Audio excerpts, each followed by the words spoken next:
Não há deusa senão a deusa, e ela é a deusa. Eu sou Fausto Ramos. Eu sou Felipe Caselli. E esse é o Hermeticals.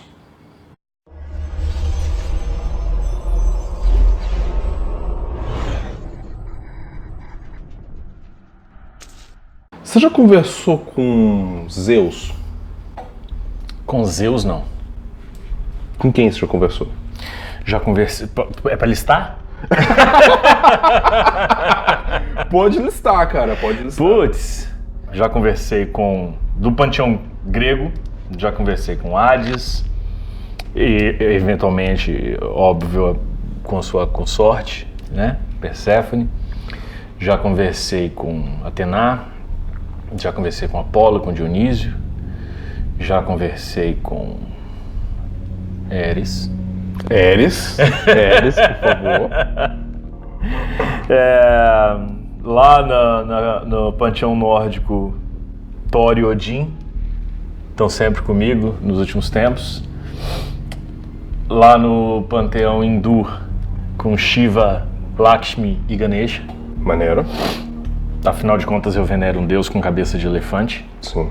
Eu já tive contato com o Kali, mas não foi um contato direto, foi um contato de ritual. Eita porra. Tem uma galera que eu não mexo não, velho. É, mas foi assim... Foi interessante porque eu invoquei Pachamama e minha amiga invocou Kali. E as duas conversaram e trabalharam juntas no ritual. Foi um negócio doido. Porque eu não ia receber Kali, velho. Eu não tenho estrutura pra isso, não. É, tem um pessoal que mexe aí com Kali, com Hecate, com Loki. É doideira, velho. Geralmente eu respondo a pessoa, você acredita em Deus? Depende do Deus, né? Porque... Tem uns que mentem muito. Loki é foda. Mas aí, no panteão africano, né, Yorubá, tem aqueles com quem eu tenho mais afinidade, mais intimidade, com quem eu já trabalhei diretamente, que é Iemanjá e Ogum, que é mamãe e papai, Xangô e Exu, Oxalá e Oxum. E Lakshmi, elas estão muito próximas, assim como Xangô e Thor. São dois sincretismos que eventualmente eu acabo fazendo, mas justamente por já ter trabalhado, por exemplo, quando eu trabalho com Xangô e quando eu trabalho com Thor, eu tenho a nítida sensação de que eu estou conversando com a mesma pessoa, sabe? Eu estou lidando com a mesma entidade. As características são muito parecidas. É diferente você ter aquelas divindades que reinam sobre a mesma porção do universo e que, por isso, elas têm semelhanças. Você vê, fulano é parecido com Cicrano. Por exemplo, Exu parece com Hermes. Olha, parece, porque as funções de ambos, às vezes, são bastante semelhantes, mas eles têm muitas diferenças também. E quando você faz um ritual para Exu, e quando você faz, ou com Exu, e quando você faz um ritual com Hermes, são entidades diferentes, assim, é a percepção que eu tenho. Agora, quando eu trabalho com Xangô e quando eu trabalho com Thor, eu tenho a nítida sensação de que eu estou falando para o mesmo Deus. Isso é muito interessante. E a mesma coisa quando eu faço um ritual para Oxum e para Lakshmi. Eu tenho muita sensação de que eu estou falando com a mesma deusa. Por conta da impressão que você tem com eles. Você entende o que eu quero dizer com impressão?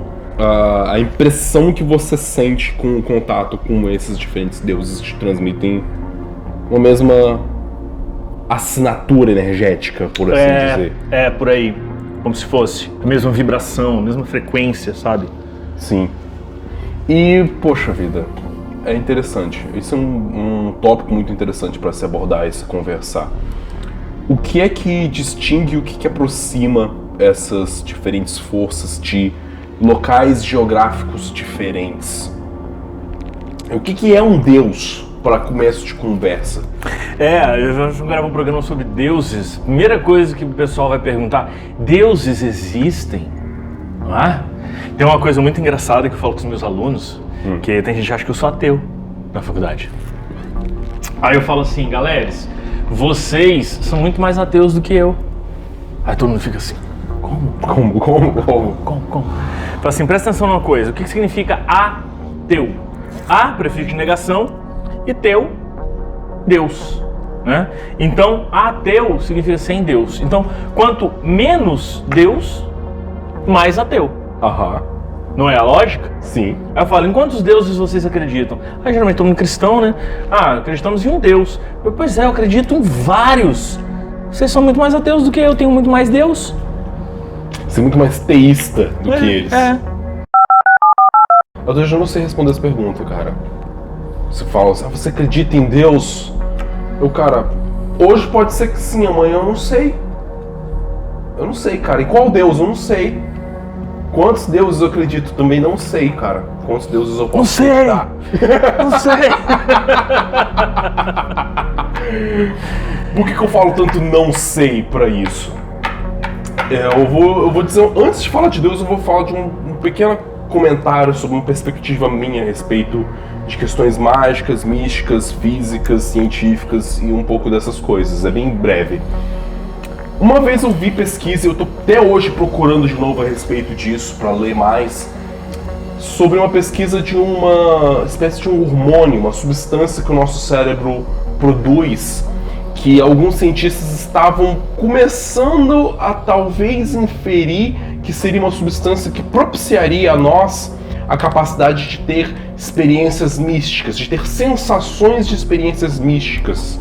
Que eles falam que o que magistas sentem, místicos sentem, de ter um contato com uma coisa superior ou além do próprio corpo seria... DMT. Pode ser, não sei. Você ouviu falar que o cérebro produz uma substância parecida com DMT? Acho que já. O THC eu sei que a gente produz. É mesmo? Sim, a gente produz THC. Sério? Sério. Na moral? Na moral. Como é que faz isso? Pra fazer consciente. Nossa, eu adoraria, cara. Talvez seja o THC, eu não sei. Mas o que acontece? Quando eu li essa notícia, o que eu pensei a respeito disso? Descobriram o segredo e, portanto, tudo que a gente vive de maneira mística e espiritual é uma mentira. Não. Isso para mim significa, na verdade, que existem aparatos na fisicalidade, na materialidade, que nos ajudam a conseguir sentir essas sensações de planos superiores, se eles de fato existem. Que eu também permito a dúvida. Então, o que eu quero dizer com isso? Às vezes a pergunta para mim de se deuses existem é um pouco vaga, porque se eles existem ou não, eu sei que eu estou entrando em contato com alguma coisa. É uma coisa interna minha? Talvez. É uma coisa que vai além? Mas aí sempre tem a pergunta que o pessoal faz assim, será que não é tudo fruto da sua mente? Qual que é a diferença? Porra! Desculpa, mas qual que é a diferença, cara? Se o único parâmetro para a experiência que eu tenho é a partir da minha mente. Eu tenho como saltar fora de mim mesmo e experienciar alguma coisa que não seja fruto da minha mente. Então, a única via de contato que eu poderia ter com algo que de fato seja sobrenatural, superior, de outra ordem de existência, seria por meio do meu aparato que tá aqui, cara. É mesmo porque eu falo assim, será que Deus existe? Será que Deus não existe? A verdade é a seguinte, a verdade é que se você decide viver num universo em que os deuses existem, o universo se comporta dessa forma. Se você acredita que um determinado Deus existe e você faz um ritual para entrar em contato com ele, você vai entrar em contato com ele. Sim, com ele, com certeza. Geralmente, eu acho barato os ateus porque é o seguinte, os ateus, eles, a enorme maioria dos ateus, eles não acreditam na existência de um Deus na forma como o Deus foi apresentado para eles. Né? O cara acredita que Deus, por exemplo, né? Um cara acredita que Deus é, ou só pode ser, aquele velhinho de barba branca sentado na nuvem lá em cima, olhando lá pra cima pra gente. É aquele Deus fiscal de cu, sabe? Sim. Que, não, você tá dando cu, vai pro inferno, você, né? O que você tá fazendo com o seu cu? Então, aí o cara fala assim, então Deus não existe. Por quê? Porque ele sabe que não existe um veinho de barba branca sentado numa nuvem lá em cima. Isso de fato não tem. Então se Deus é isso e isso não existe, então Deus não existe. Pra gente o buraco um pouco mais embaixo. Muito mais embaixo. E aí, a nossa experiência comprova isso pra gente. De que o que você experiencia com verdade é verdade.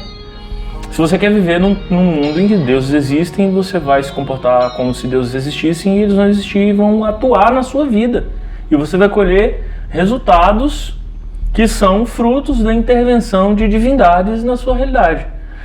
Por outro lado, se você acredita que deuses não existem, é nesse universo também que você vai viver, porque é esse que você vai experienciar. Você vai experienciar um universo em que deuses não existem.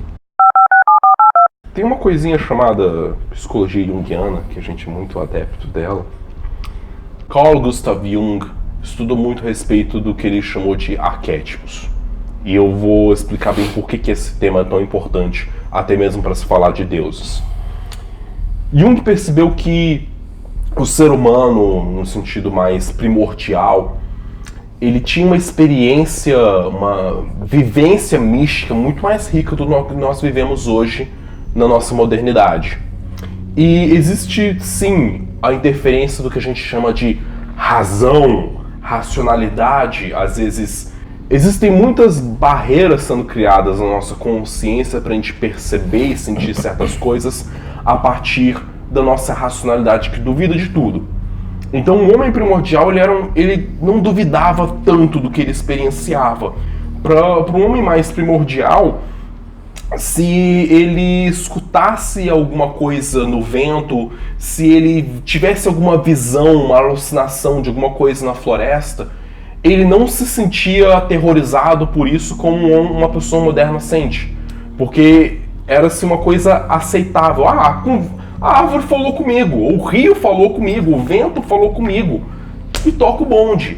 O ser humano moderno... Tá.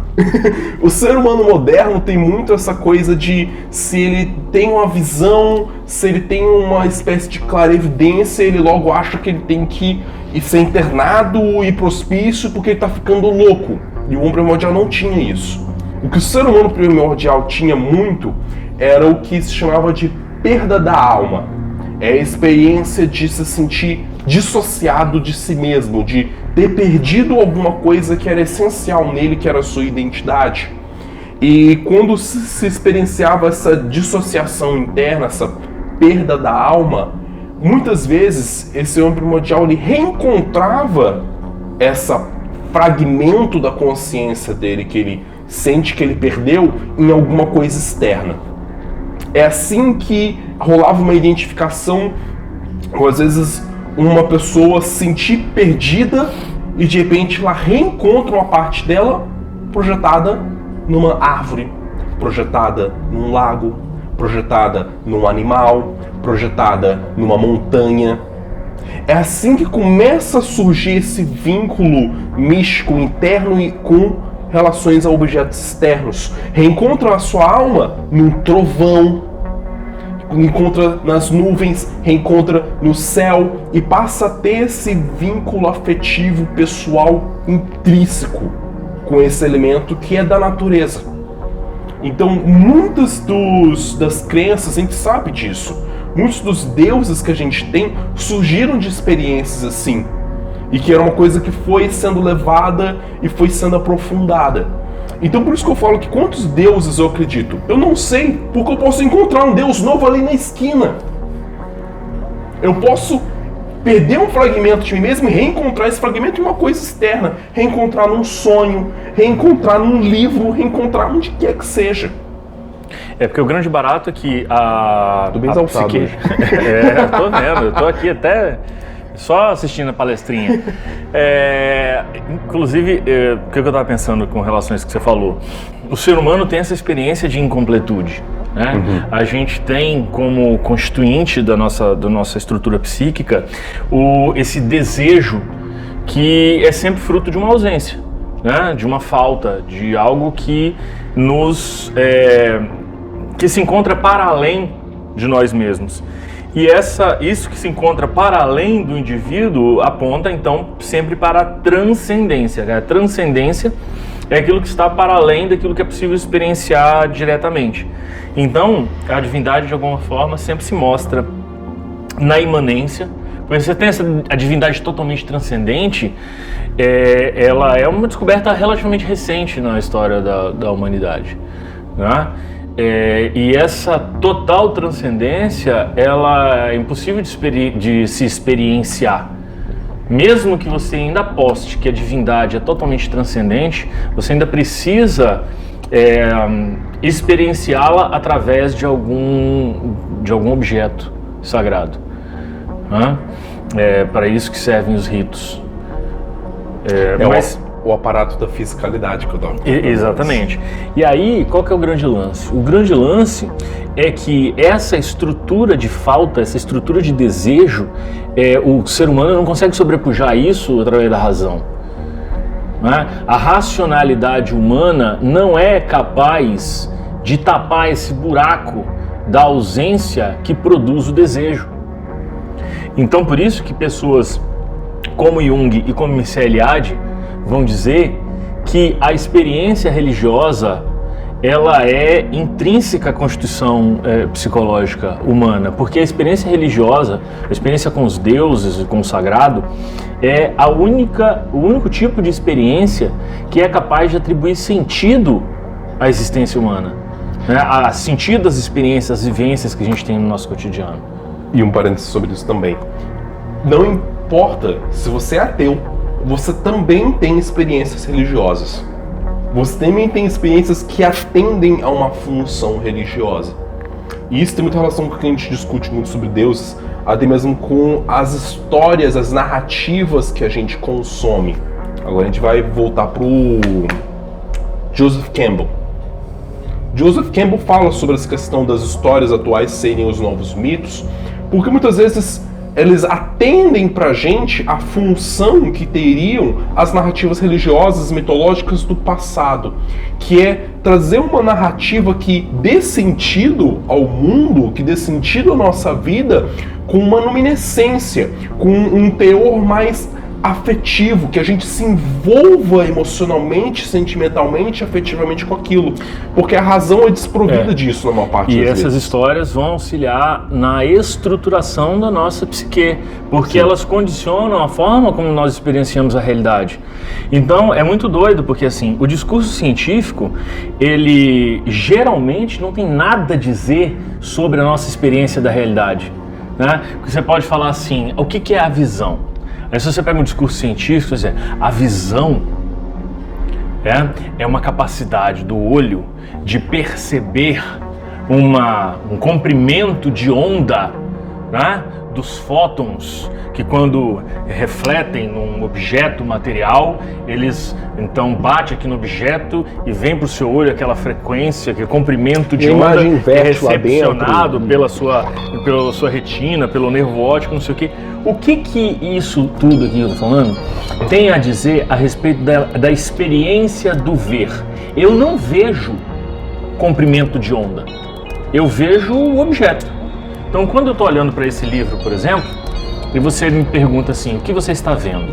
Olha, eu estou vendo aqui uma folha de papel, né? Nessa folha de papel você tem algumas coisinhas aqui, comida de fungo, porque o livro é velho, eu estou vendo letrinhas que formam palavras, né? Essas palavras transmitem uma mensagem. Qual é a mensagem que eu estou lendo aqui? Como eu estou recebendo essa mensagem? Que impacto essa mensagem está tendo no meu viver?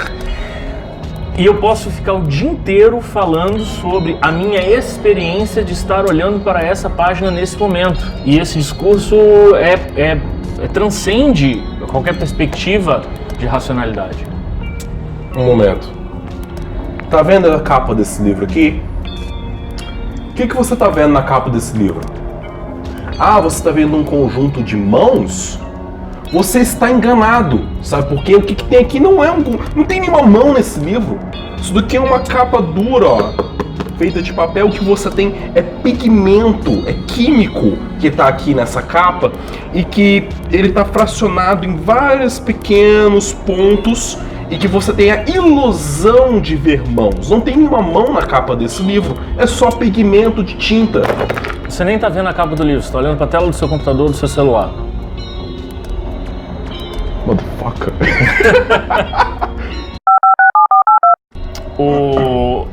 Nós temos elementos que estruturam a forma como a gente vê a nossa realidade. Então, é natural o ser humano buscar explicações últimas para a existência da realidade. Ninguém vive sem isso. Por que as coisas são como são? A ciência é capaz de explicar o como das coisas. É como as coisas. A gente falou já um pouco sobre isso. Já falamos, sim. Né? Mas não sabe explicar o porquê. Quem explica o porquê é a religião. Então, sempre que você busca a explicação do porquê das coisas, de alguma maneira você está tendo uma atitude religiosa. E essa experiência com a luminescência, como é a dos deuses, eu digo que faz parte da vida dos ateus também, porque olha como que as pessoas ficam loucas quando alguma coisa acontece num seriado que elas gostam e que é um evento que elas não gostam. Olha o quanto que as pessoas ficam, sabe, enraivecidas de verem uma narrativa não irem pro rumo que elas esperavam. E o quanto que as pessoas estão investidas nisso. Eu conversando com um ateu uma vez, eu perguntei assim, cara, presta atenção numa coisa. Num determinado momento, 4,5 bilhões de anos atrás, o universo surgiu. E aí alguns tempos... Não, a Terra surgiu. A Terra tem 4 bilhões e meio. A Terra surgiu... Vamos, que foda-se. 4 bilhões e meio de anos atrás a Terra surgiu. E aí um tempo depois esfriou e não sei o quê, e chuvas e tempestades e não sei o quê. E aí de repente umas moléculazinhas de umas substâncias começaram a se juntar e formaram elementos mais complexos. E dali a pouco esse elemento complexo começou a ter um determinado comportamento, né? E começou a se complexificar ainda mais, né? Começou a se transformar num processo que hoje a gente chama de evolução, né? E aí começou a juntar um organismo com outro e formar organismos cada vez mais complexos. E dali a pouco surgiram criaturas sencientes. Essas criaturas sencientes foram se transformando, né, e se complexificando cada vez mais, até chegar num ponto de que nós, seres humanos, estamos aqui pensando a respeito disso numa das formas de vida mais complexas de que se tem notícia. O que fez com que esses elementos, essas substâncias químicas tivessem esse comportamento de se estruturar dessa maneira, de se complexificar dessa forma e num processo cujo resultado somos nós? Aí o cara virou pra mim e falou assim, bicho, isso aconteceu por acaso. Aí eu falei, o acaso é o teu Deus. Sim. O acaso é o teu Deus. É a força na qual você acredita para justificar ou para explicar ou para dar sentido à existência. A existência de vida como a gente conhece hoje no universo é uma das coisas mais improváveis de se acontecer. Já dizia o Dr. Manhattan. De todas as... de todos os arranjos possíveis que a tabela periódica poderia ter da relação dos elementos, da relação das forças nuclear maior, nuclear menor, gravidade... É uma confluência de...